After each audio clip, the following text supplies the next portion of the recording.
ॐ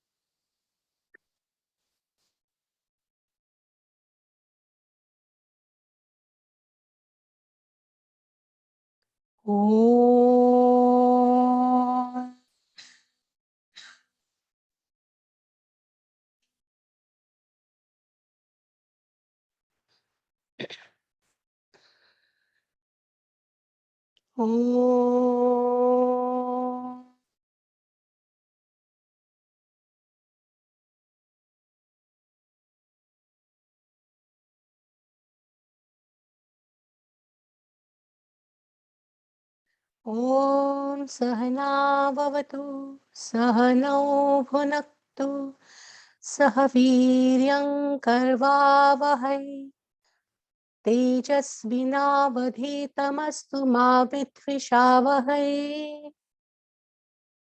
ॐ शान्ति शान्ति शान्तिः। गुरुर्ब्रह्मा गुरुर्विष्णुः गुरुर्देवो महेश्वरः गुरुः साक्षात् परब्रह्म तस्मै श्री गुरवे नमः। अलंकापुरी पुण्यभूमि पवित्र तिथे नांदतो ज्ञानराजा सुपात्र तया आठवीता महापुण्यराशी नमस्कार माझा सद्गुरु ज्ञानेश्वरासी।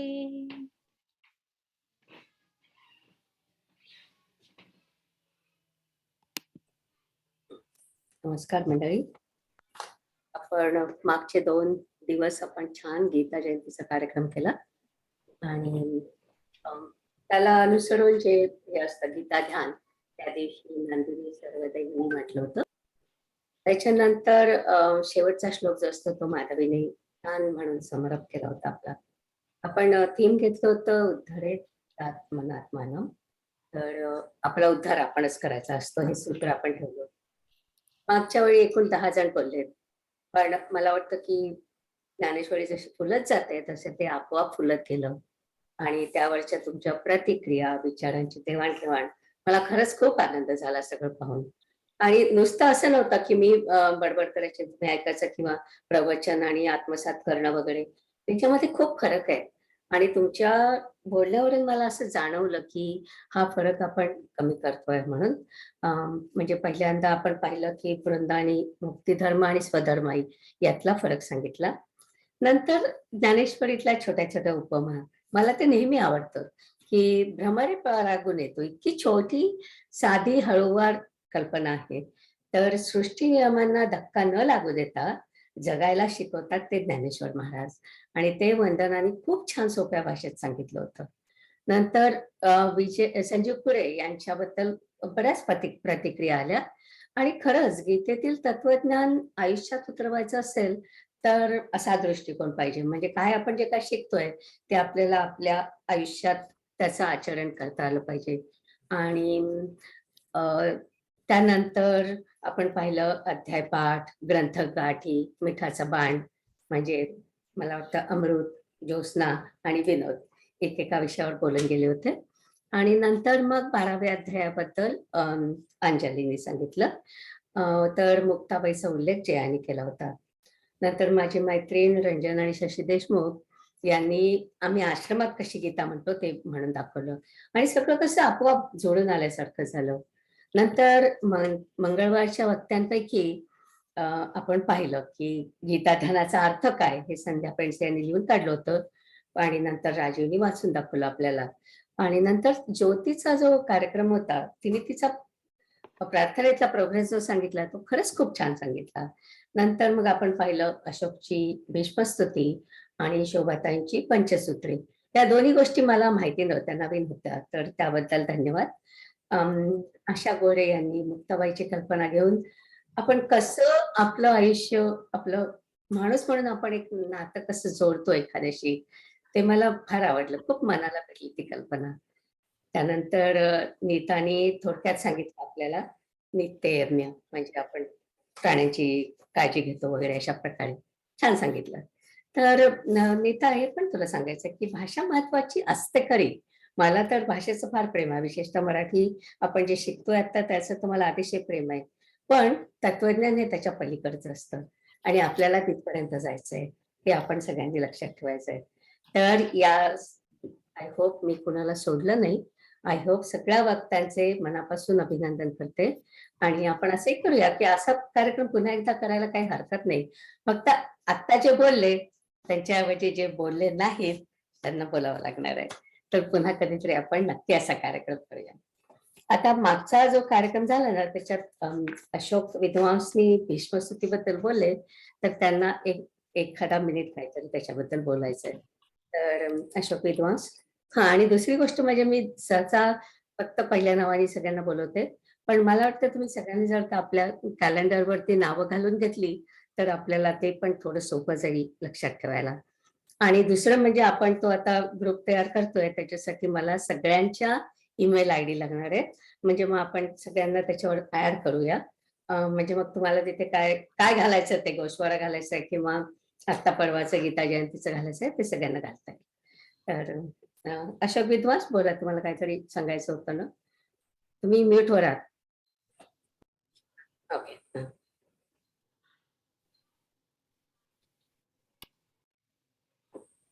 नमस्कार मित्रांनो. भीष्मस्तुतीबद्दल बोलताना मी एक विधान असं केलं की महाभारतात अनेक पात्र आहेत, त्यापैकी ज्यांनी पापरहित जीवन आयुष्य काढलंय अशी दोघंच आहेत, एक विदुर आणि दुसरे भीष्म.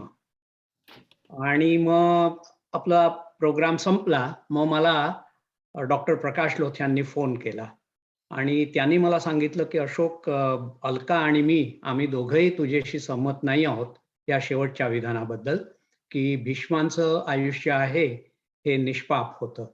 आणि त्यांनी जी प्रसिद्ध आहेत महाभारतातली त्यातली एखाद दोन उदाहरणं पण सांगितली. त्यांनी त्या तिघी बहिणींचं हरण केलं, अंबालिका, अंबिका वगैरे.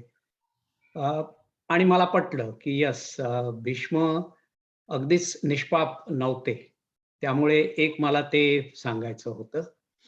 आणि दुसरं मग निलिमाने विचारलं की भीष्मस्तुतीतनं मला काय मिळालं. तर दोन तीन गोष्टी मला मिळाल्या. एक तर मला वाटतं त्या दिवशीच मी सांगितलं होतं की माझे वडील, आम्ही तिघं चौघं भावंड होतो, 2-2, 3-3 वर्ष मागे पुढे अशी. पण आम्हाला सगळ्यांना हे एक ललेबी गीत म्हणून, पाळण्यातलं गाणं म्हणून मला आठवतंय की मी 5 वर्षाचा असताना मला एक छोटासा ऍक्सिडेंट झाला होता. मी गाडीच्या खाली आलो होतो. मला लकीली काहीही लागलं नव्हतं, पण खूप भीती होती मनात. तर लगेच घरात आणलं आणि वडिलांनी मांडीवर बसून हे इतिमती रूपकल्पिता वितृष्णा म्हटलं. तर त्याच्यामुळे जे एक समाधान मिळायचं मनात ते ऐकताना, एक तर त्याचं मीटर जे आहे, मला ठाऊक नाही त्या मीटरचं नाव काय आहे, वृत्त, पण खूपच छान, अगदी सहज म्हणता येईल असं आहे आणि त्यामुळे ते लक्षात पण राहतं. त्यामुळे मला एक त्याचा ललेबी गीत म्हणून खूप त्यातनं मला मिळालं.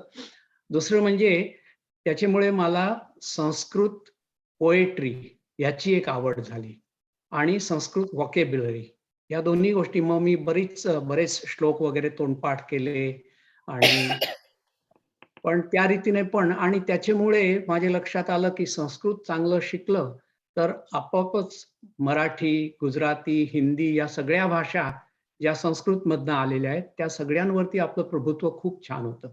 त्यामुळे मला एकंदरीत आयुष्यात तो एक खूप मोठा फायदा झाला. एक तिसरा फायदा असा झाला की आपलं जे एकंदरीत हिंदू स्क्रिप्चर्स ज्याला म्हणता येतील असे विविध काळी त्यांचे काळ आहेत. एक वेद काळ.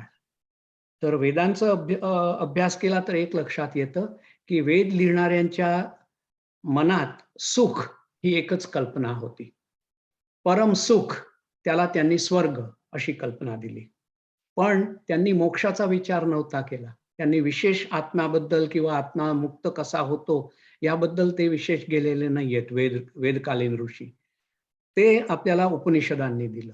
उपनिषद काळ आहे, याच्यात आपली भारतीय फिलॉसॉफिकल नॉलेज याची आणिकच वरचढ झाली आणि कदाचित आपण त्याला हायेस्ट पॉइंट, उच्चांक म्हणता येईल, तो गाठला उपनिषद काळांनी. त्यानंतर आपल्याकडे मध्ये एक काळ म्हणतात तो म्हणजे महाकाव्यांचा काळ, जेव्हा महाभारत आणि रामायण लिहिली गेली. पण तिसरा तसाच अगत्याचा काळ आला तो म्हणजे पुराण काळ. आणि पुराण काळात मला तरी असं वाटतं की भारतीय ज्ञान जे एक सरळ त्याचं उच्चांक गाठत होतं, तिथनं ते थोडं घसरून खाली आलं. कारण पुराणात 2-3 गोष्टी आल्या. एक तर अतिशयोक्ती आल्या, दृष्टांत कथा आल्या आणि त्या दृष्टांत कथांसाठी अतिशयोक्ती खूप आली. शिवाय ज्याला सुपरस्टिशन म्हणतो त्या गोष्टी खूप आल्या आणि अंधश्रद्धा पण त्यातनं खूप आली. त्यामुळे मला पर्सनली पुराणांबद्दल एवढी कधी उत्सुकता वाटली नव्हती, एक्सेप्ट भागवत.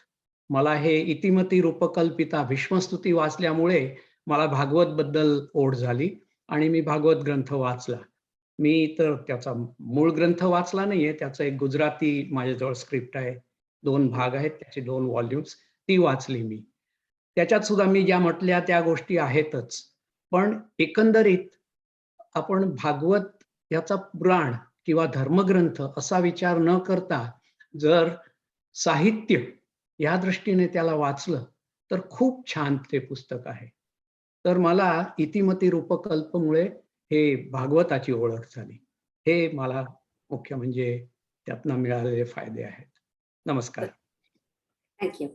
आता आपण आपल्या याच्यावर सुरू करू. तर मागच्या वेळेचा गोषवारा जयश्री वाचतील.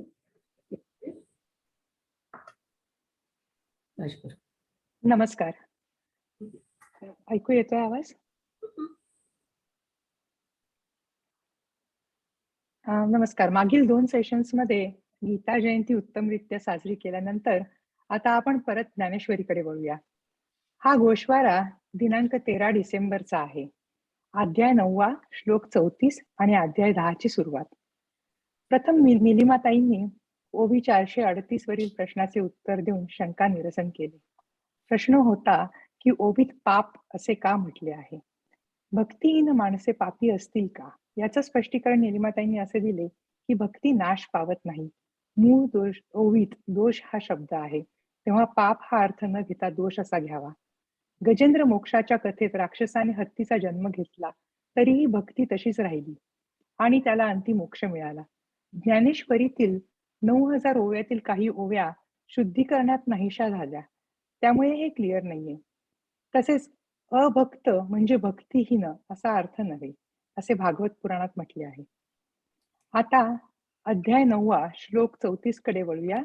हाच श्लोक पुन्हा 18व्या अध्यायातही येतो. हा श्लोक महत्वाचा असून सर्व अध्यायाचं सार आहे. माऊलींच्या मते मनमना भक्तभाव म्हणजेच राजयोग आहे. भगवंत म्हणतात, तुझे मन मीच असू दे, तू माझा भक्त होऊन मला सर्वस्व अर्पण कर. इथे भक्त म्हणजे ज्यांच्या मनात मीच असतो, जे अंतःकरण, कर्मकांड आणि सर्वस्व मला अर्पण करतात आणि जे मला शरण जातात ते.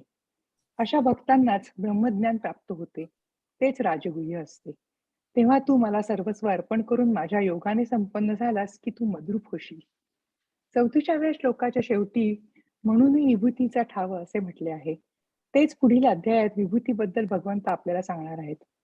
34व्या श्लोकात अष्टसात्विक भाव म्हटले आहेत. ते म्हणजे स्तंभ, स्वेद, रोमांच, वैश्वर्ण्य, कंप, वैवर्ण्य, प्रलय आणि अश्रुपात. अध्याय 10 सुरू झाला तेव्हा विभूती म्हणजे जिथे जिथे आपल्याला देवाचा आभास होतो. विभूती म्हणजे वैभव, ऐश्वर्य आणि ग्लोरी. आपण 7व्या अध्यायात शिकलो होतो ते म्हणजे पराप्रकृती म्हणजे शुद्ध चैतन्य जे बदलत नाही. अपराप्रकृती म्हणजे जे बदलू शकते किंवा स्थूल प्रकृती. कधी कधी ईश्वर असल्याचा आपल्याला भास होतो, हीच विभूती. यावेळी निलिमाताईंनी श्री स्वामीजींनी सांगितलेली गोष्ट आपल्याला सांगितली आणि ईश्वर सर्वत्र आहे हे समजावलं. ईश्वर दृश्य कसा होतो? जसे कन्याकुमारीला 3 समुद्रांचा संगम दिसतो, झाडांचे फॉलचे कलर्स दिसतात. अलास्का किंवा कोलोराडो येथील हिमशिखरे हे ईश्वराचे वैभव म्हणजेच विभूती आहे. यावेळी निलिमातांनी लाटांवर दिसलेले सूर्यप्रकाशाचे नारायण पदांचा अद्भुत फोटो आपल्यासमोर शेअर केला. तसेच स्वातंत्र्यवीर सावरकर यांनी जे जे उत्तम उदात्त उन्नत असे स्वातंत्र्य देवतेला म्हटले आहे, ती त्यांनी वर्णन केलेली विभूतीच आहे. जे जे विद्वान भेटतात त्यांची ईर्ष्या न वाटता विभूतीच समजावी. अहम ब्रह्मासी म्हणजे ब्रह्म काय समजावं. भगवंत म्हणतात, ईश्वर हे अनुमित रूप आहे. ईश्वर हे अनुमित स्वरूप आहे हे परोक्ष ज्ञान आहे.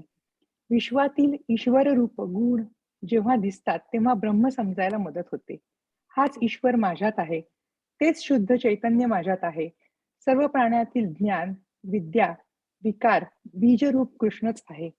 माझ्यात एकरूप हो, त्यातूनच तुला सुख मिळणार आहे.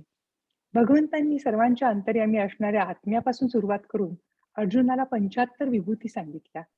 विश्वाच्या आकारात ईश्वर आहे हे भाष्य ऐकून अर्जुन त्याला परब्रह्म म्हणू लागला.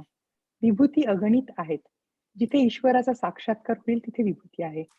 परिमित विभूती ही चिंतनासाठी सांगितली आहे, पण सर्व प्राणी मात्र ते बीज सर्व प्राणी मात्रांचे बीज भगवंतच आहेत. विभूती पाहायला दिव्य दृष्टी लागत नाही. जगाकडे ईश्वराचे रूप म्हणून पहा, तेच विश्वदर्शन. एवढे सगळे वर्णन संजय करत होता, तरी धृतराष्ट्र अंतर्बाह्य आंधळाच राहिला असे माऊली म्हणतात. 10व्या अध्यायात 49 ओव्या गुरुचे वर्णन करणाऱ्या आहेत. यात विशदबोध विदंभा म्हणजे स्पष्ट बोध करणाऱ्या विद्येचा विकास करणाऱ्या, पराप्रमेय म्हणजे परावाणीचा विषय जो आहे तोच स्वरूप स्थिती असेल त्याला मी नमस्कार करतो. ओव्या 1 ते 21 मध्ये बुद्धीला देह तादात्म्यापासून सोडवून माऊलींचे मन गीतेच्या अर्थरूपी क्षीरसागरात महाविष्णू झाले. माऊली दरवेळी गुरुस्तवन करून श्रेय गुरुला का देतात? ज्ञानाचा अभिमान नको म्हणून. ते गुरु चरणी अर्पण करून आपण अलिप्त राहावे आणि ते आपल्याला चिकटू देऊ नये. अमृतानुवाद म्हटल्याप्रमाणे शब्दहीन बोलीजे हीच गुरुशी एकरूपता झाल्यानंतरची स्थिती आहे. अध्याय 21 ते 49 मध्ये माऊली सांगतात, गीतेच्या पहिल्या अध्यायात अर्जुनाचा खेद सांगितला आहे. दुसऱ्या अध्यायात निष्काम कर्मयोग सांगितला आहे. तिसऱ्या अध्यायात केवळ कर्मयोग सांगितला, तर चौथ्या अध्यायात केवळ कर्मयोग ज्ञानासह सांगितला. 5व्या अध्यायात गूढ रीतीने अष्टांग योग सांगितला. 6व्यात योगाचे तत्व आसनापासून प्रारंभ करून समाधीपर्यंत सांगितले. 7व्यात भगवंताला भजणारे 4 भक्तांचे प्रकार वर्णिले आहेत. 8व्या अध्यायात अर्जुनाने विचारलेल्या 7 प्रश्नांची उत्तरे देऊन प्रयाण सिद्धीचा प्रकार सांगितला. माऊली म्हणतात, गीतेतील 18 अध्यायात एकाच ब्रह्मरसाचे वर्णन आहे, पण त्यांचे परिणाम निरनिराळे आहेत. थँक्यू. चांगलं सांगितलं. फक्त 7मध्ये 7वं आणि 8व्याचं तुझं हे झालंय, वैवर्ण्य, नंतर अश्रुपात आणि नंतर प्रलय. प्रलय म्हणजे ही शेवटची अवस्था, म्हणजे चेष्टा, निरोध किंवा कधी कधी लोक बेशुद्ध पडतात, तर दॅट्स अ प्रलय. ओके, पण बाकी सगळं चांगलं सांगितलं. तर आता आपण आपल्या पहिल्या श्लोकाकडे वळू. तर संतोष, तुम्ही प्रकाश. मी संग्राम आहे इथे. संग्राम आहे म्हणजे मी. या पण संतोष हा शेअर करणार आहे, कारण हो, yes I see what you are saying. त्याचं नाव सांगत नाही, पण मी सांगायला पाहिजे असं मला वाटतं. ते दरवेळी आपल्याला अगदी न बोलता मदत करत असतात. येस.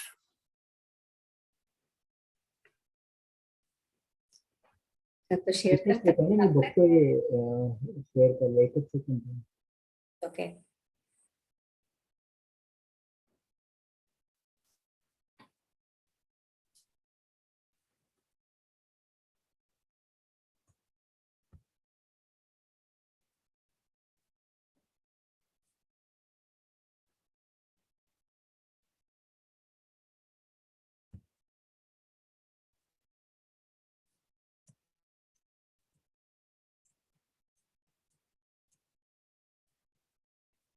मी प्रयत्न करू का? माझ्याकडे आहे म्हणजे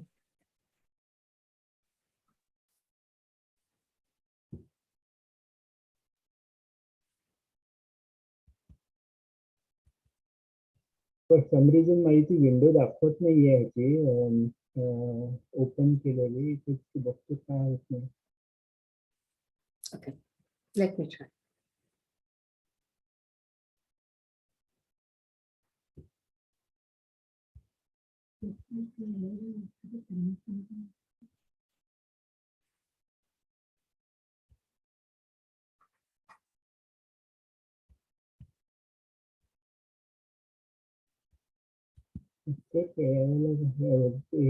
विंडोज दिसत नाहीये जी शेअर करायची ती. बॅकग्राऊंडला गेली असेल एखाद्या वेळेस मागे. पण आहे त्यावेळेस आपल्याला कळते की दिनकर किती शांतपणे आपलं काम करून द्यायचे विचार. ओके, माझी वही सापडली, मी घेते ती.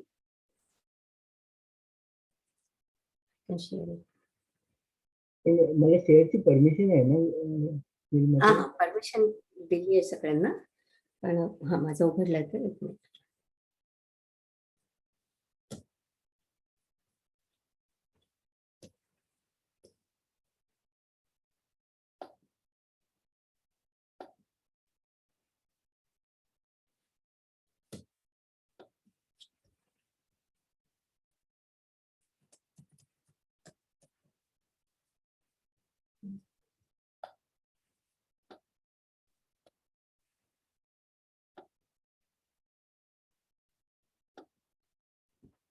ते दिसतंय थोडस काही ते दिसतंय माझं का तुमचं दिसतंय का? नाही, माझं काहीतरी हे आलंय तर काही स्क्रीनवर तुम्हाला दिसतंय. Yes, I can say. Zoom out करायला पाहिजे थोडं. हा, थोडंसं झूम आउट करावं लागेल. झूम आउट करतो ते कसं आहे. पुन्हा प्रयत्न करते. मेलमध्ये माझा तर मी शेअर करते ते दिसतंय का? नाही दिसत आहे काय, नुसती एक बारीक लाईन दिसते. सॉरी. ओके, हा अबाउट दिस दिसतंय? ओके, हो संग्राम तुला वाचता येते? ओके, हो, दिसतंय ते दिसतंय. आणि मी माझ्याकडच्याच कॉपी मधनं वाचतो, त्यामुळे फक्त तुम्ही म्हणजे बाकीच्यांसाठी तुम्ही ते स्क्रोल कराल. राईट, मी समोर मागे. आधी आपल्याला पहिल्या श्लोकापासून करायचं. पहिल्या श्लोकापासून. येस. दुसरा श्लोक.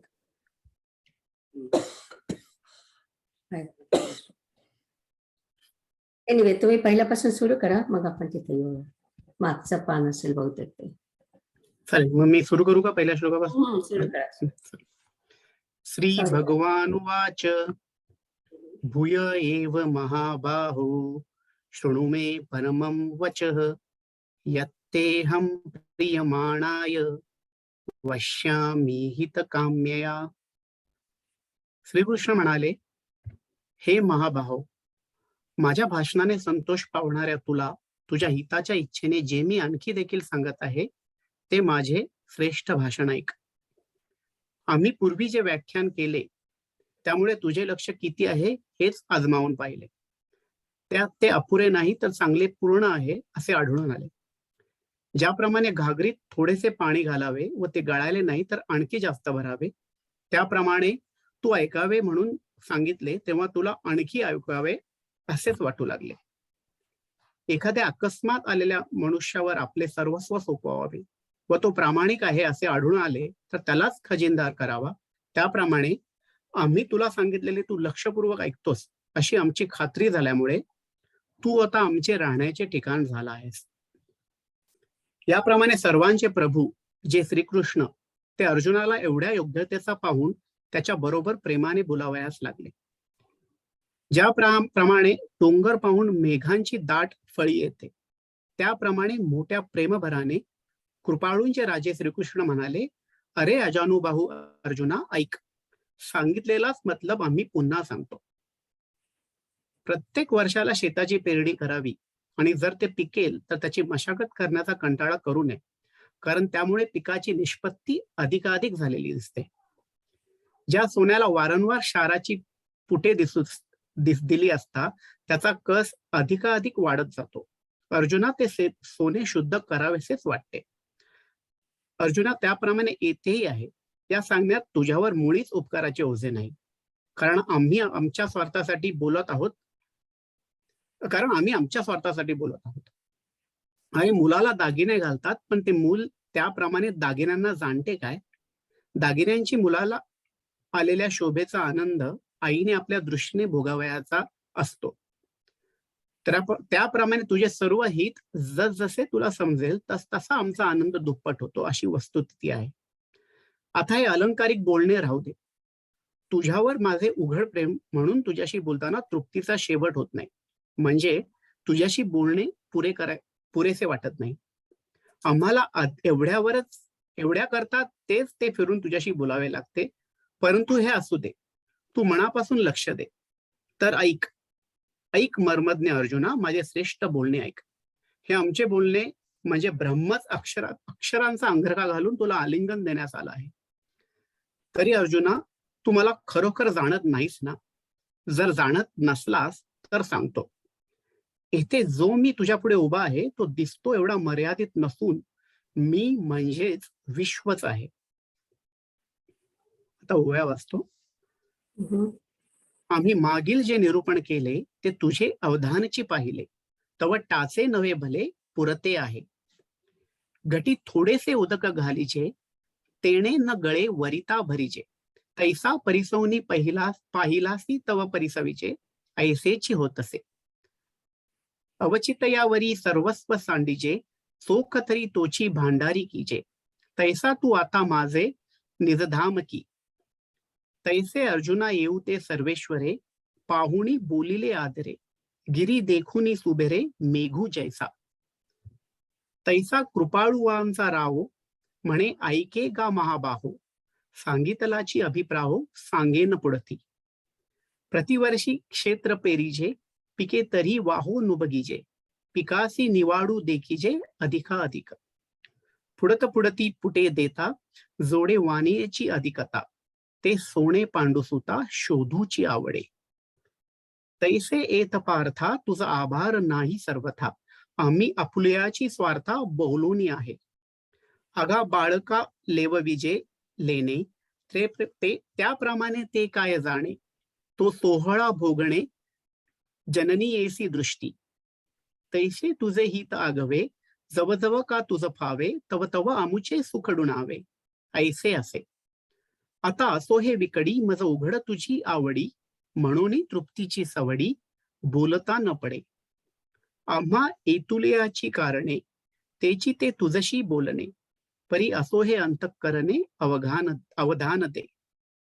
ऐके ऐके सुवर्म, वाक्य माझे परम. जे अक्षरे लेऊनी परब्रह्म, तुझ खेवासी आले. तरी किरीटे तू माते, नेणसी ना निरुते. तरी गा जो मी येथे, ते विश्वची हे.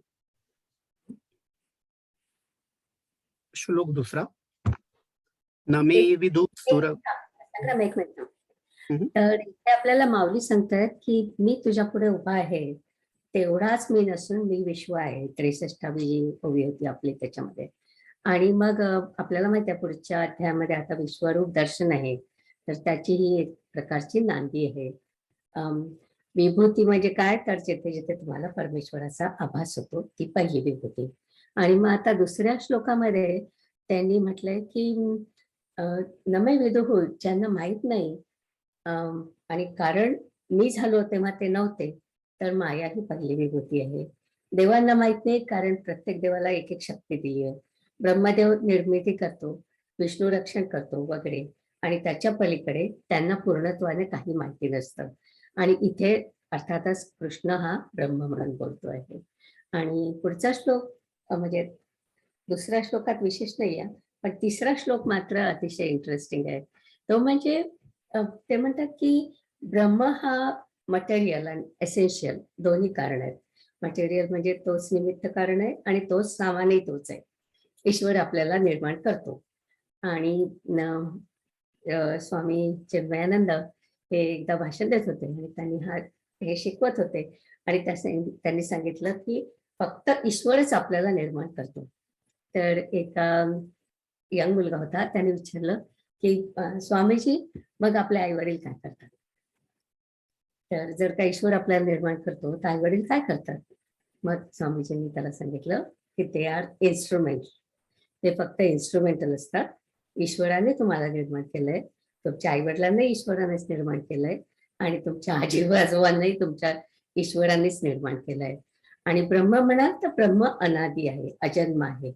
आणि नाहीतर पुन्हा तुम्ही विचाराल की मग ब्रह्माच्या आई वडिलांना आई वडील कसे झाले वगैरे असं. म्हणून आधीच सांगतो की संपूर्ण विश्वामध्ये फक्त ईश्वरच आहे आणि ईश्वराने हे सगळं निर्माण केलंय. तर आपण श्लोक 2 आणि 3 एकदम म्हणू शकतो. बरं. श्लोक दुसरा. हा. न मे विदु सुरगणाः प्रभवं न महर्षयः अहमादिर्हि देवानां महर्षीणां च सर्वशः. देवांना आणि महर्षींना माझी उत्पत्ती माहीत नाही, कारण देव आणि महर्षी या सर्वांचे आदिकारण मी आहे. या माझ्या स्वरूपी वेदांना बोलता येईना. मन आणि प्राण यांची गती माझ्या स्वरूपी झालेना. सूर्य व चंद्र हे माझ्या स्वरूपी रात्रीशिवाय मावळले. ते माझ्या स्वरूपाचे प्रकाशन करू शकत नाहीत. पोटात असलेला गर्भ ज्याप्रमाणे आपल्या आईचे वय जाणत नाही, त्याप्रमाणे देवांना माझे ज्ञान होत नाही. आणि ज्याप्रमाणे पाण्यात राहणाऱ्या प्राण्यांना समुद्राचे माप कळत नाही किंवा चिलटास आकाश ओलांडता येत नाही, त्याप्रमाणे मोठाल्या ऋषींचे ज्ञान माझी ओळख करू शकत नाही. मी कोण आहे, केवढा आहे, कोणापासून व केव्हा उत्पन्न झालो या गोष्टींचा निर्णय करण्यात किती एक युगे निघून गेली. मोठाले ऋषी आणि हे देव यांना आणि दुसरे जेवढे म्हणून प्राणी आहेत त्या सर्वांना मीच कारण आहे. म्हणून अर्जुना, मला जाणणे त्यांना कठीण आहे. पर्वतावरून खाली आलेले पाणी जर पुन्हा पर्वतावर चढेल अथवा वाढणारे झाड शेंड्याकडून मुळ्याकडे येईल, तर माझ्यापासून झालेल्या जगाकडून मी जाणला जाईल. अथवा वडाच्या सूक्ष्म अंकुरात जर वडाचे विस्तीर्ण झाड सापडले जाईल, अथवा लाटांमध्ये जर समुद्र साठवला जाईल, अथवा ही पृथ्वी जर परमाणूत सापडली जाईल, तसे होईल तर अर्जुना, माझ्यापासून उत्पन्न झालेल्या प्राण्यांना, मोठ्याल्या ऋषींना अथवा देवांना माझी ओळख लागण्याचा लाग आहे. असा जरी मी जाणण्याला कठीण, तरी कदाचित जो कोणी बाह्यवृत्ती टाकून देहादी अनात्म तत्वाकडे जाणारी वृत्ती काढून सर्व इंद्रियाकडे पाठमोरा होतो, वृत्ती अंतर्मुख करतो, देहादी अनात्म तत्वाकडे जरी ज्यांची प्रवृत्ती झाली तरी तेथून वेगाने माघारी फिरतो, स्थूल सूक्ष्म व कारण हे देह मागे टाकून विचारांनी त्यांचा निराश करून पंचमहाभूतांच्याही माथ्यावर जो चढतो, म्हणजे पंचमहाभूतांचा निराश करतो. इथ वेद मुके जाहले, मन पवन पांगुळले, राती विण मावळले रवी शशी. उदरींचा गर्भू जैसा, जेणे मायेची वयसा, देवासी मी तैसा चोज वेना. आणि जळचरा उद्धीचे मान, मशकान ओलांडावे गगन, तैसे महर्षींचे ज्ञान नेणे माते. मी कवला केतुला, कवणांचा कै जाहला, निरुती या करिता बोला युगे गेली. महर्षी आणि या देवा, एरा भूत जाता सर्वा, मी आदी म्हणून पांडवा जाणता अवघड. उतरले उदक पर्वत वळघे, का वाढते झाड मुळी लागे, तरी मिया जालेनी जगे जाणीजे मी. का गाभेवने वटू गिवसवे, तरंगी सागरू साठवे, का परमाणू माझी सामावे भूगोलू हा. तरी मिया जालिया जीवा, महर्षी अथवा देवा, माते जाणावया होआवा अवकाशुगा. ऐसाही जरी विपाये, सांडूनी पुढील पाये, सर्वेंद्रियासी होय पाठी मोराजी. प्रवर्तलाही वेगी बहुडे, देह सांडूनी मागलीकडे, महाभूतांची या चढे माथयावरी. आता मला वाटतं जे गोष्ट काय सांगा. आता संजीवजींचा आहे. हो, संजीव. ओके. दिसतंय का? हो, दिसतंय. यो मामज मनादी च वेत्ती लोकमहेश्वरम, असम्मूढः समर्थेषु सर्व पापै प्रमुच्यते. जो मला जन्मरहित, अनादी आणि लोकमहेश्वर असे जाणतो, तो मानवांमध्ये ज्ञानी आहे व तो सर्व पापांपासून मुक्त होतो.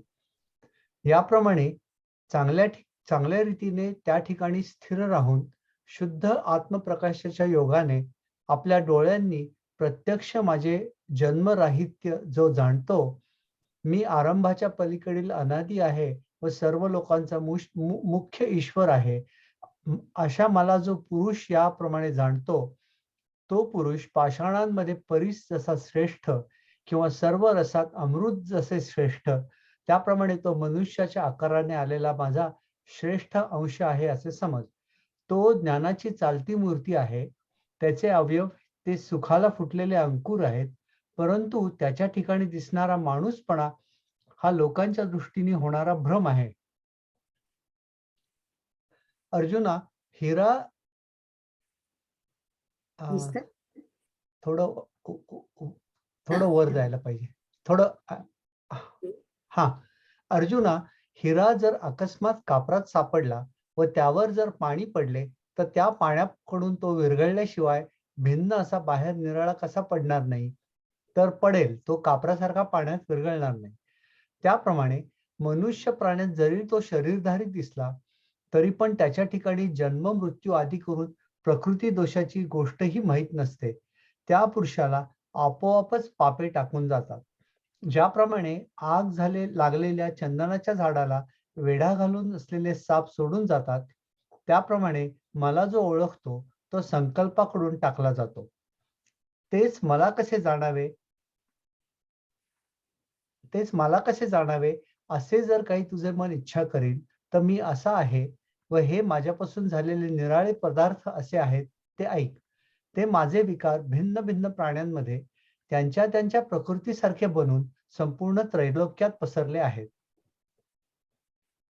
तैसा राहोनी ठाय ठिये स्वप्रकाशे चोखे अजत्व माझे देखे आपुलिया डोळा मी आदिसी परू सकळ लोक महेश्वरू ऐसिया माते जो नरू या परी जाणे तो पाषाणा माझी परिसू रसान माझी सिद्धरसू तैसा मनुष्याकृती अंशू तो माझाची जाण तो चालते ज्ञानाचे बिंब तयाचे अवयवते सुखाचे कोंब परी माणूसपणाची भांब लोकाची भागू अगा अवचिता कापुरा माझी सापडला हिरा वरी पडलिया निरा न निघे केवी तैसा मनुष्य लोकांतू तो जरी जाहला प्राकृतू तरी प्रकृती दोषाची मातू नेणीजे तेथ तो आपसयेची सांडीजे पापी जैसा जळत चंदनू सर्पी तैसा माते जाणे तो संकल्पी वर्जुनी घालीजे तेची माते कैसे जाणीजे ऐसे कल्पी जरी चित्त तुझे तरी मी ऐसा हे माझे भाव ऐके जे वेगळाला भूती सारिखे होनी प्रकृती विखुरले आहे ती त्रिजगती आघविये. आता श्लोक 4 आणि 5 हा बुद्धिर्ज्ञानम समोह क्षमा सत्यम दम शम सुखम दुःखम भवो अभावो भयम च अभयम एव च अहिंसा समता तुष्टि तपो ज्ञानम यशो अयशः भवन्ति भावा भूतानां मत्त एव पृथग्विद्धाः. बुद्धि, ज्ञान, समोह, क्षमा, सत्य, दम, शम, सुख, दुःख, होणे न होणे, भय, अभय, अहिंसा, समता, तुष्टी, तप, दान, यश, अपकीर्ती इत्यादी भूतांचे निरनिराळे प्रकारचे भाव माझ्यापासूनच उत्पन्न होतात. त्यापैकी पहिली बुद्धी आहे असे समज. नंतर अगाध ज्ञान, असमोह म्हणजे सहज उपस्थित असलेल्या ज्ञेय गोष्टीकडे विवेकपूर्वक प्रवृत्ती, सहन करण्याचा स्वभाव म्हणजे क्षमा आणि सत्य ही समज. मग शमो म्हणजे मनोनिग्रह आणि दम म्हणजे इंद्रिय निग्रह हे दोन आणि लोकात असलेले सुख व दुःख आणि अर्जुना होणे आणि नसणे या सर्वांची माझ्याच विकारात गणना कर.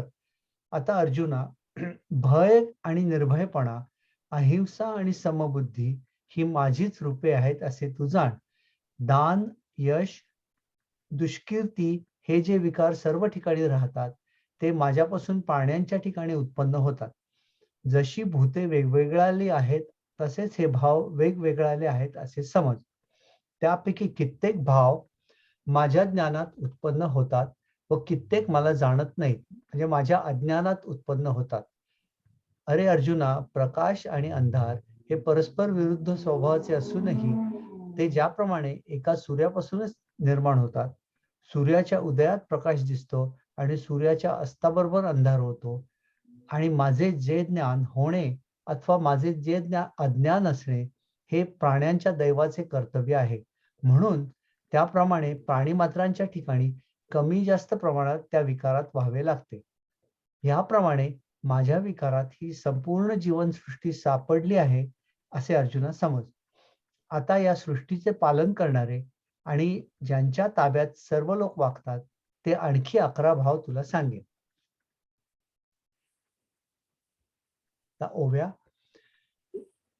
ते प्रथम जाण बुद्धी, मग ज्ञान हे निरवधी, समोह सहन सिद्धी, क्षमा सत्य, मग शम आणि दम दोन्ही, सुख दुःख वर्तत जनी, अर्जुना भावा भाव मानी, भावाची माझी, आता भय आणि निर्भयता, अहिंसा आणि समता, हे मम रूपची पंडुसुता, ओळख तू, दान यश अपकीर्ती, ते जे भाव सर्वत्र वसती, ते मजची पासूनी होती, भूतांचा ठाई, जैसी भूते आहाती सिनानी, तैसेची हे वेगळाले मानी, एक उपजती माझ्या ज्ञानी, एक नेणती माते, अगा प्रकाश आणि कवडसे, हे सूर्याची स्तव जैसे, प्रकाश उदयी दिसे, तम अस्तुसी, आणि माझे जे नाणणे देणणे,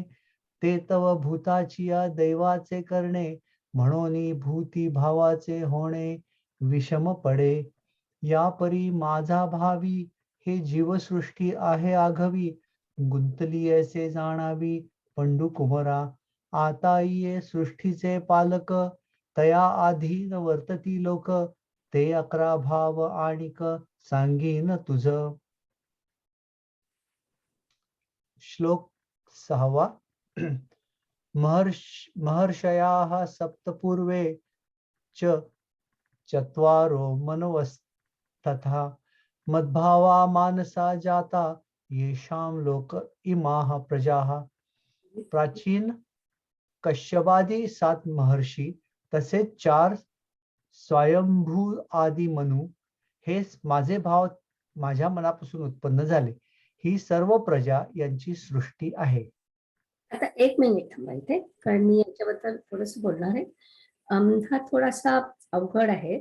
प्रत्येक मन्वंतरात, म्हणजे जसं म्हटलं ना सृष्टी निर्माण होते, तर तसं प्रत्येक मन्वंतरात 4 मनु असतात आणि 7 ऋषी असतात. आता आपण जसं पाहिलं तसं. तर त्या आपण जे आता मन्वंतर चालू आहे त्याला वैवस्वत मन्वंतर म्हणतात. तुम्हाला पूजा करताना लक्षात येत असेल की वैवस्वत मन्वंतरे अमक अमक तुमचं नाव वगैरे सांगतात तेव्हा सांगतो आपण. तर ते सध्या आपलं जे मन्वंतर सुरू आहे त्याला वैवस्वत मन्वंतर म्हणतात. आणि जे महर्षी जे होते ते रुद्रशार्वणी, ब्रह्मशार्वणी, धर्मशार्वणी आणि दक्ष श्रावणी असे 4 महर्षी होते. आणि आपली ही सगळी सृष्टी निर्माण झाली त्याच्यासाठी जे सप्तऋषी होते ते पुलह, क्रतु, पुलस्य, अत्री, अंगिरा, वशिष्ठ आणि मरीची असे हे 7 ऋषी होते. तर या 4 महर्षींनी आणि 7 सप्तऋषींनी मिळून आपलं आत्ताच जे वैवस्वत मन्वंतरातलं जे काय जग आहे ते त्यांनी निर्माण केलं. तर ऋषींनी आणि गृहस्थ महर्षींनी हे जग निर्माण केलं. तर त्याच्यापैकी ऋषी जे होते त्यांनी गृहस्थाश्रमी लोक निर्माण केले आणि महर्षी जे होते त्यांनी संन्यासी लोक निर्माण केले. तर आता तुम्ही म्हणाल असं कसं झालं, तर ते म्हणतात की त्यांच्या संकल्पातून झालं. संकल्प म्हणजे उदाहरणार्थ आपण एखादं स्वप्न पाहतो, त्या स्वप्नामध्ये इतके सगळे लोक असतात किंवा इतके सगळे काय जे काय असतात हे सगळे आपण स्वतः निर्माण केलेले असतात. तशाप्रमाणे हे ऋषी आणि जे महर्षी जे काय सांगितलं, सप्तऋषी आणि ते महर्षी त्यांनी मिळून हे सगळं जग निर्माण केलं आहे. तर तुम्ही म्हणाल की आता हे तर सगळं खूप गोंधळात टाकणार आहे, हा जो विशेषतः मंत्र आहे तो. आणि एकदा आपण लहान होतो तेव्हा आपण ऐकत होतो की विष्णूच्या नाभीतून ब्रह्म आणि त्याच्यापासून सगळं निर्माण झालं. आणि पण आता लक्षात ठेवायचं की ते होतं ते आपण 4 वर्षाच्या मुलाला सांगतो, ते अध्यात्म होतं. जसं आपल्याकडे असतं ना की 4 वर्षाच्या मुलाला आपण काय सांगतो, सूर्य पूर्वेकडे उगवतो, पश्चिमेकडे मावळतो. पण आता तोच मुलगा थोडासा मोठा झाला, 8 वर्षाचा झाला की आपण त्याला काय सांगतो, अरे बाबा सूर्य उगवतच नाही, पृथ्वी त्याच्या भोवती फिरते. तर असं जे चेंजेस होतात, तर हा जो चेंज आहे हा तुम्ही याला अध्यात्म 201 म्हणू शकता. अध्यात्म 101 होता तो, त्याच्यामध्ये आपण ब्रह्म वगैरे बोलत होतो. अध्यात्म 201 म्हणजे हाय की ईश्वर स्वतःच प्रसारण पावला, हे आपण तर सगळ्यांनी गृहीत धरलंय. पण मग ते प्रसारण पावला म्हणजे नक्की काय झालं, तर ते या 6व्या श्लोकात त्यांनी सांगितलेलं आहे. आणि याच्यामध्ये पहिल्या प्रकारच्या निर्मितीला निमित्त कारण उत्पत्ती म्हणतात. तर हा जो ईश्वर आहे तो सर्वज्ञानी आणि सर्वशक्तिमान आहे. आणि मग त्याला काय म्हणजे आपण त्याचे वर्णन वेगवेगळ्या प्रकारे करतो. कोणी म्हणतं त्याला 3 शिड आहेत, कोणी म्हणतं त्याला 4 शिड आहेत.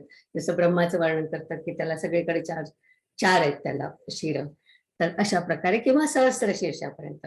सहस्त्र शीर्षा पुरुष, ते पुरुष सूक्ताचं वर्णन आहे. तर आपण असं करतो आणि मग आधी आपण काय म्हणायचो, हा कुठे राहतो, तर आपण म्हणायचो हा वैकुंठात राहतो किंवा हा आणखी कुठेतरी असा थांबलेला असतो. मग अशी अशोकने सांगितलं जसं पुराणात वाटेल तिथे त्याला ठेवतात देवाला. तर आता आपण ज्या लेव्हलला आहे तो अध्यात्म 201 आहे. त्याच्यामध्ये परिणामी उपादान कारण म्हणजे मध्यम प्रकारच्या लोकांना हा जो वाद आहे हा पटतो. त्याच्यानंतर तिसरा जो प्रकार आहे अध्यात्माचा, तुम्ही त्याला अध्यात्म 301 म्हणू शकता. तर त्याच्यामध्ये ही व्याख्या पुन्हा बदलते. तर देश, काल आणि वस्तू यांच्या पलीकडचा तो आहे, तो कधीच बदलत नाही. तो निर्गुण निराकार आहे आणि नेहमी असतो आणि तसाच नेहमी राहील. जग बदलेल पण कल्पांतरानंतरही ब्रह्म कायम असतं. तर ते जे वर्णन आहे, मी तुम्हाला जे आता 301 म्हणते, त्याला विवर्त कारण ईश्वर असं म्हणतात. पण आता आपण विवर्त कारणापर्यंत किंवा विवर्तवादापर्यंत जात नाहीये. आपण फक्त आता अध्यात्मापुरतच बोलणार आहोत. आणि अध्यात्मामध्ये आता यांनी जे सांगितलं की 4 महर्षी आणखीन 7 सप्तऋषी मिळून एक मन्वंतरातलं एक जग निर्माण करतात. एवढं आपण फक्त आता लक्षात ठेवायचं. आणखीन एक गोष्ट याच्यामध्ये मला सांगायचंय, कारण हे पुढचं वाचताना आपल्याला कदाचित या गोष्टी लक्षात येणार नाहीत. तर परमेश्वरांनी बुद्धी आणि ज्ञान वगैरे या अंतर्गत गोष्टी आधी निर्माण केल्या आणि मग बाहेरच्या गोष्टी निर्माण केल्या. तर हे जे तुम्हाला सांगितलं सृष्टी आणि ऋषी आणि महर्षींनी जे काय निर्माण केलं, तर जसं झाडाचं बीज एकच असतं, तसं सर्वापोटी ईश्वर फक्त एकच आहे. आणि ह्या लोकांनी ते जे सगळे तयार केले लोक, तर त्यांना ऍक्च्युअली मानसपुत्र असं पण म्हणतात. आणि मग समजा या ऋषींनी संन्यास घेतला म्हणून ब्रह्माने आणखी 7 ऋषी निर्माण केले आणि जे संसारी होतील आणि बायकाही त्यांनी निर्माण केल्या आणि त्याच्यातून आपल्यासारखे जे गृहस्थ लोक आहेत ते निर्माण झाले. अशा प्रकारची इथे एक कल्पना आहे. म्हणजे आधी विभूती, उत्तम भक्त आणि याच्यामध्ये ओवी नंबर 88, माझा नंबर इथे चुकलाय. हा 89वी ओवी आहे.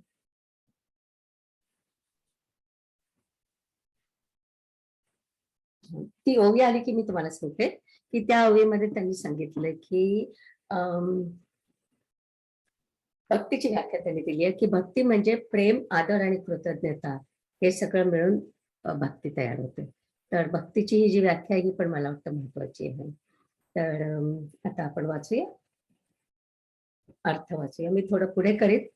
तुमचं हे झालं ना वाचून, सृष्टी आहेपर्यंत झालं राईट? हो.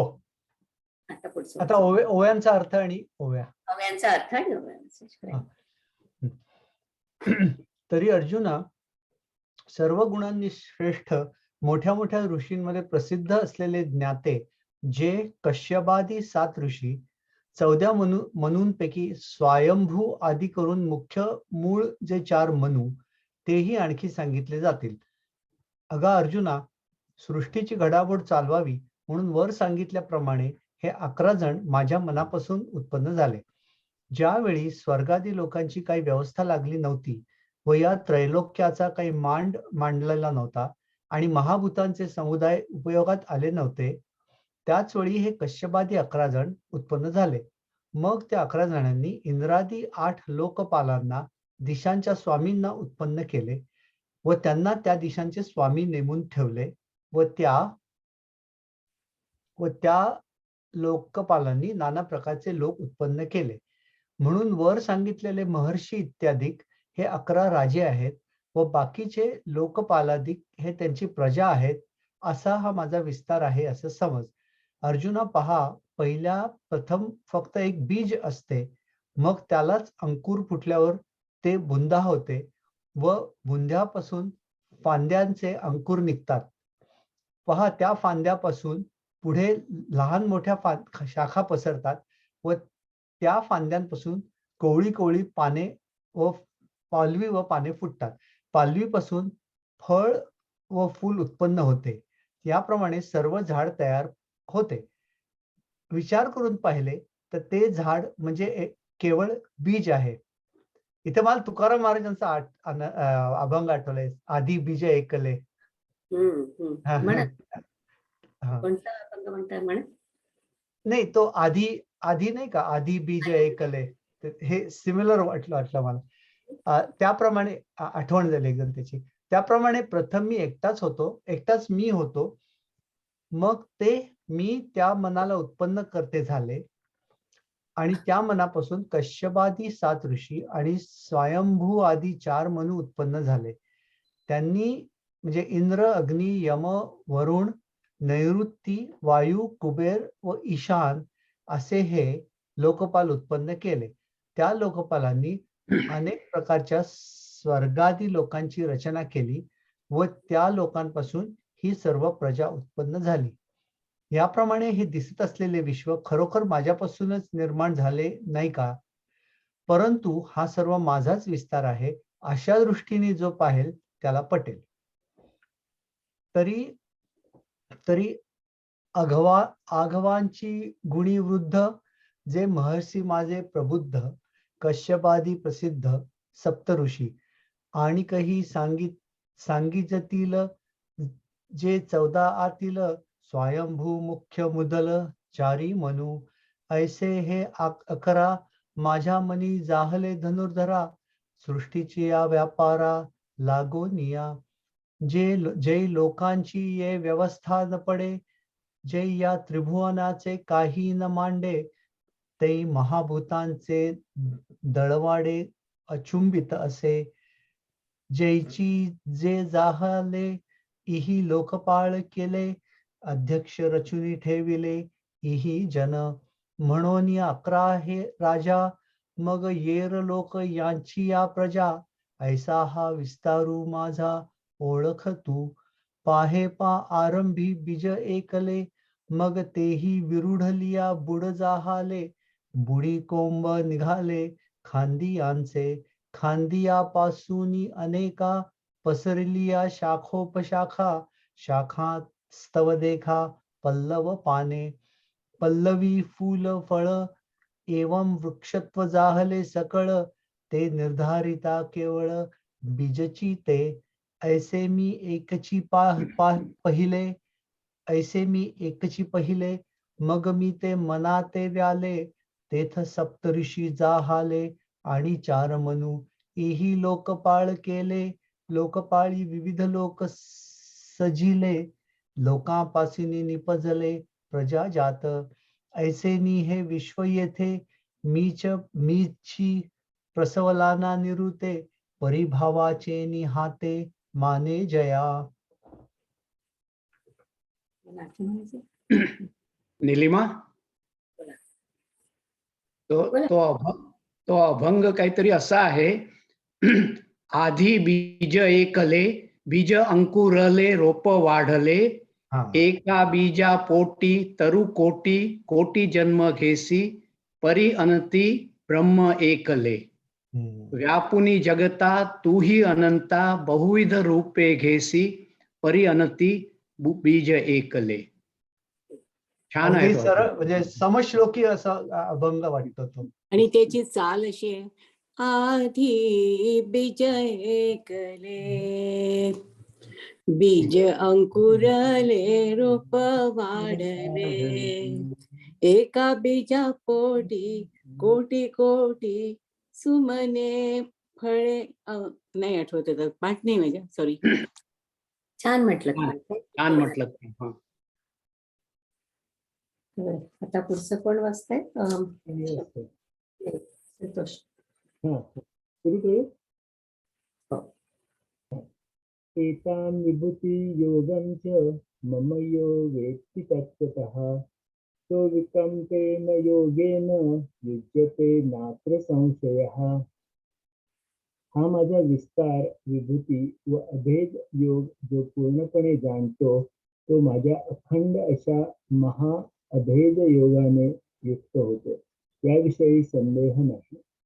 अर्जुना, म्हणून वर सांगितलेले हे बुद्ध्यादिक भाव या माझ्या विभूती आहेत आणि यांच्या योगाने हे सर्व जग व्यापून राहिले आहे.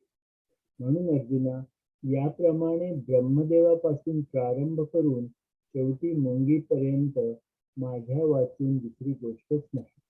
याप्रमाणे जो यथार्थ जाणतो त्याला ज्ञानाची जागृती झाली आहे.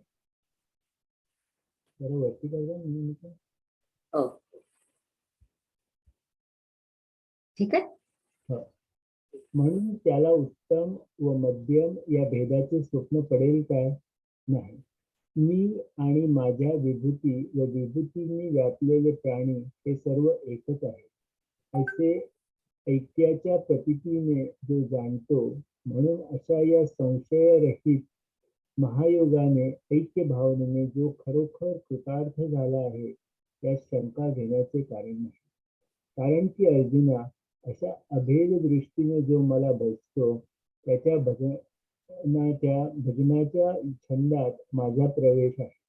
म्हणून अभेद असा हा जो भक्तियोग याबद्दल काही एक शंका नसून यास खंडही नाही.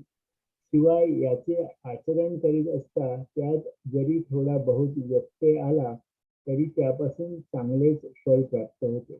हे तुला 6व्या अध्यायात 40व्या श्लोकात सांगितले आहे. तेच माझे ऐक्य कसे आहे हे समजण्याची मनात इच्छा उत्पन्न होत असेल तर ऐक, ते मी सांगतो. यालागी सुभद्रापदी हे भाव या माझी या विभूती आणि याची या व्याप्ती व्यापिले विश्व. म्हणोनी गा यापरी ब्रह्मादिती लिकावरी ली वाचुनी दुसरी गोठी नाही. ऐसे जाणे जो साचे तयाचे इरे जाहले ज्ञानाचे. म्हणून उत्तम मध्यम भेदाचे दुस्वप्न तया. मी माझी या विभूती आणि विभूती व्यस्त लिया व्यक्ती हे आघावे योग प्रतीती एकची माने. म्हणून निशंके येणे महायोगे मज मीनला मनाचे नियांगे. एथ संशय करणे न लगे तो त्रिशुद्धी जाहला. काजे ऐसे किरीती माते भजे जो अभेदादिथी तयाचिये भजनाचिये नाटी सूती मज. म्हणून अभेदे जो भक्तियोगू तेथ शंका नाही नये खंगू. करिता ठेला चरी टांगू ते सांगितले शक्ती तोची अभेदू कैसा हे जाणावया मानसा साध झाली तरी परियेसा बोली जेल. थोडं वरती करते. हा.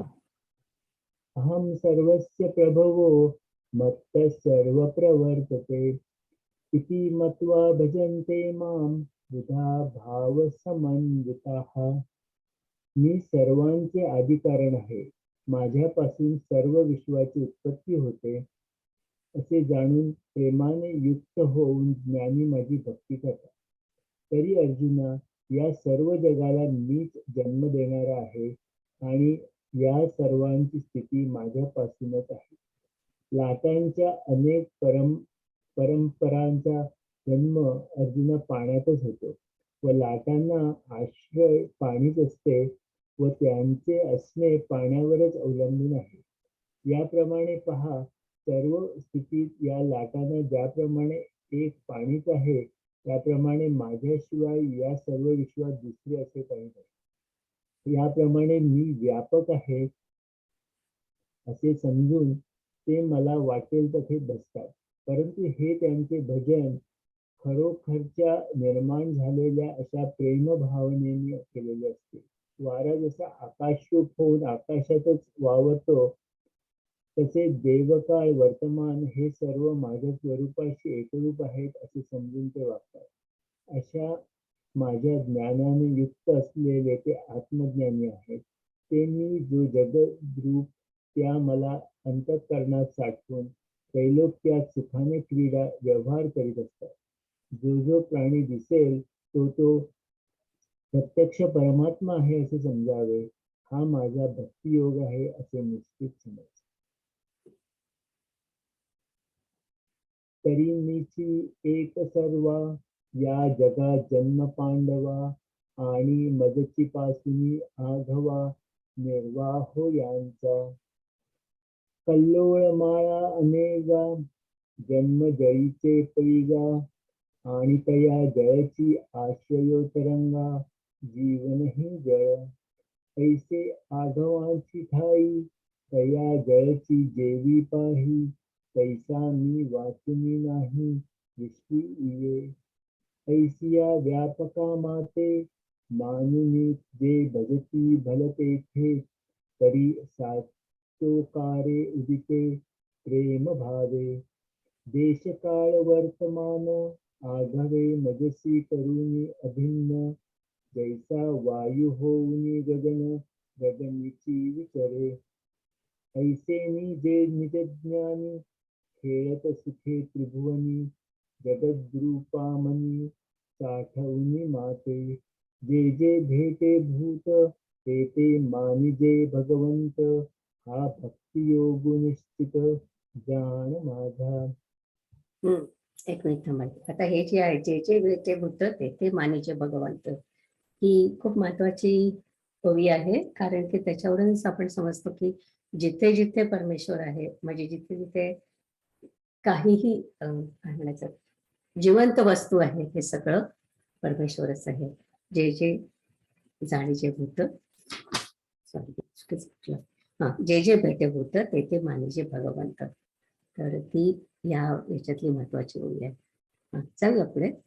आता कोण वाजते? 8 वाजून 4 मिनिटं झाले. म्हणजे आपण 7-8-9 मलाच असायचं. वाचू का पुढचं? 9 वाचून घ्या, मग आपण थांबूया. चालेल. हा 9 वाजतो आता.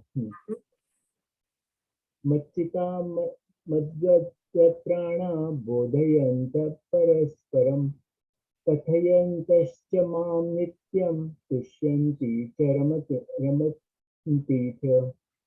माझ्या ठिकाणी ज्यांचे चित्त आहे म्हणून जे मद्रूप झाले, तो माझ्या ठिकाणी ज्यांचे प्राण आहेत म्हणून माझ्याच योगाने जे तृप्त झाले आहेत, असे ते ज्ञानी परस्परांना माझ्याविषयी ज्ञान देत आणि नित्य माझ्या गुणांचे वर्णन करीत समाधान पावतात व आनंदात मग्न होतात.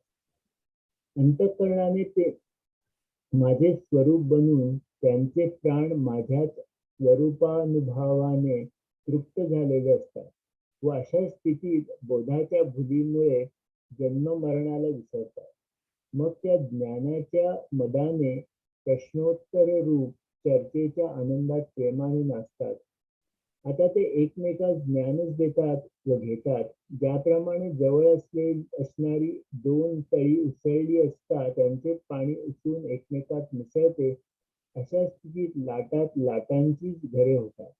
त्याप्रमाणे भक्तांना भक्त मिळाले असता आनंदाच्या लाटांची वेणी गुंफली जाते. अशा स्थितीत बोध बोधानेच बोधाचे अलंकार मिळवतो. ज्याप्रमाणे सूर्याने सूर्याला ओवाळावे किंवा चंद्राने चंद्राला आलिंगन द्यावे अथवा सारख्या योग्यतेचे दोन प्रवाह एके ठिकाणी येऊन मिळावे, प्रयागात जसे गंगा व यमुना यांचा संगम होतो तसा तेथे म्हणजे भक्ताला भक्त जेव्हा भेटतात तेथे ऐक्यरसाचा संगम होतो व त्या ऐक्यरसाच्या पुरावर अष्टसात्विक भावांचे पुराण करते. ते भक्त संवाद रूपी चव्हाट्यावर वरचे गणपती झाले. बरोबर.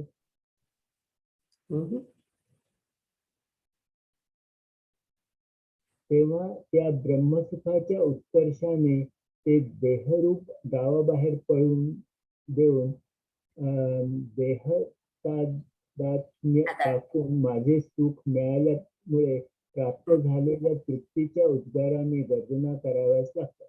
गुरु व शिष्य हे उपदेशाकरिता एकांतस्थळी जाऊन तेथे ज्या एक अक्षराचा ओंकार संज्ञ ब्रह्माचा उपदेश करतात, तोच उपदेश ते महात्मे मेघांच्या गडगडाटाप्रमाणे तिन्ही लोकांमध्ये जिकडे तिकडे गर्जना करून सांगतात. ज्याप्रमाणे पूर्ण उमललेली कमळाची कळी ही आपल्या आत असलेल्या सुवासास दाबून ठेवू शकत नाही, तर ती राजास अथवा गरिबास सुवासाची सारखीच मेजवानी देते. त्याप्रमाणे हे भक्त सर्व जगात माझे वर्णन करीत असतात व वर्णन करण्याच्या आनंदाने वर्णन करण्याचे विसरतात व त्या विसरामध्ये अंगाने व जीवाने विरतात. याप्रमाणे ज्यांनी माझे पूर्ण सुख आपलेसे करून घेतले आहे त्यांना अशा प्रेमाच्या उत्कर्षात दिवस अथवा रात्र यांचे भान राहिलेले नसते.